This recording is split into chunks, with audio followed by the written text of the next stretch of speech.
In Australia, I'm chasing my dreams as a comedian. That's how everyone sees me. But to an African parent, you are wasting your time. You are wasting everybody else's time as well, because you need to be getting paid. That's what an African parent wants to see. Where's the money coming from? We don't see the future. Are you a clown? You are on stage entertaining people. You are making videos entertaining people. That is not money. And I get it. I completely get it. Even though it frustrates me to hear it, I totally understand what they're trying to say. I get it. Because I'm proving them right now. You know? I'm getting paid, but not enough to live on. Nowhere close to live on. So I get it. As an African parent, they're freaking out. They're like, my brother, focus on your 9 to 5. That's where you're going to get your money. Because as for the other one, it's getting you nowhere. And it sucks that I am proving them right now. I am proving them right, but I'm playing the long game. And you can't just, overnight success doesn't last. And it's very hard to achieve. I understand that as well. But in this instance, I mean, in Africa, I'm privileged. They look at me as, you are privileged. That's what my parents say, you are privileged to be here. But here's the thing, if you've got a bit of privilege, you gotta use it. You can't just set it aside. It's there to be used. If you don't use it, it's just gonna rot. It's just, nah. I gotta use the little privilege that I get. I try to explain that to them. Actually, it's such a waste of time trying to explain that to an African parent, that I have to use the privilege that I'm given. I want to use the privilege that I'm given. You know, it's there. It doesn't, accumulate if I don't use it. And other people who don't have that privilege are looking at you like, bruh, use the privilege. You got it. I don't know how to explain it to my folks. I don't know if anyone else is in that situation as well, but it is what it is. Trying to explain to an African parent that if I don't chase that dream, I might as well be dead inside. I might as well go through this life aimlessly. Nothing is in, and what they would say, is, and so what? And so what? At least the other job is giving you money. You are dead inside, but you are alive outside. You get it? And it's hard to explain to them that's how they lived. And that's the extra privilege that I kind of think about and I'm talking about. Because they didn't get the opportunity to really, really sit down and chase what they wanted. They came here and they were like, you know what? We've got to work.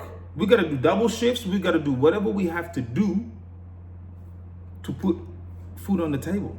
And man, like I look at them and I think to myself, that is incredible.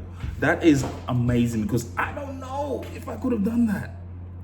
I guess I would have been able to do that if I was in that situation. But they've done that so that I don't have to do it. You try to explain that to them, but it doesn't make sense to them. It makes sense to me. I don't know if it makes sense to anybody else, but it does to me. I'm like, you worked like crazy hours doing something that you really didn't want to do, because you didn't even get the opportunity to think about what you want to do. You just get the job and you go ahead and you make the money. First of all, back home in Africa, in Ghana, and then come over here. And when you come over here, you don't have time to be chasing your dream. Are you mad? You are not okay in the head. That's what they'll tell me. You don't have time to chase. But I do. As a comedian, I do. There's so many things in my head that I want to talk about. Religion, what it's like being an African Australian, what life is. Right now I'm chasing being a comedian. I am a comedian. I've been a comedian for 7 years, and I've also got my job. I've also got my 9 to 5 job. But is that where I want to be? No, but I gotta do what I gotta do. So I'm making the parents happy in that way. But the heart isn't in it, so I have to kind of go that way. But man, explaining that to an African parent is it's actually a waste of time. It really is a waste of time, because no one else in my family is, you know, going out of the limb like I am. Because comedy, it's like, you look at comedy, you think, how are you gonna make money out of that? I have to explain to them that it takes time. It takes repetition. It takes a lot of writing for a long time and getting nothing from it in order to get what you want from it.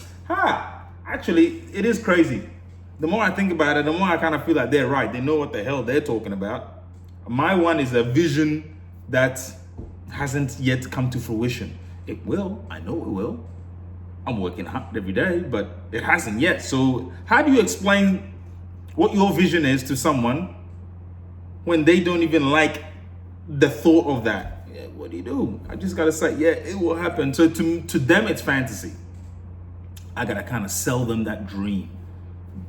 But I know they're looking at me side-eye thinking, man, if you don't stop that nonsense, talking on stage and talking about your people and talking about everything else, your thoughts, who cares? Nobody cares about your thoughts.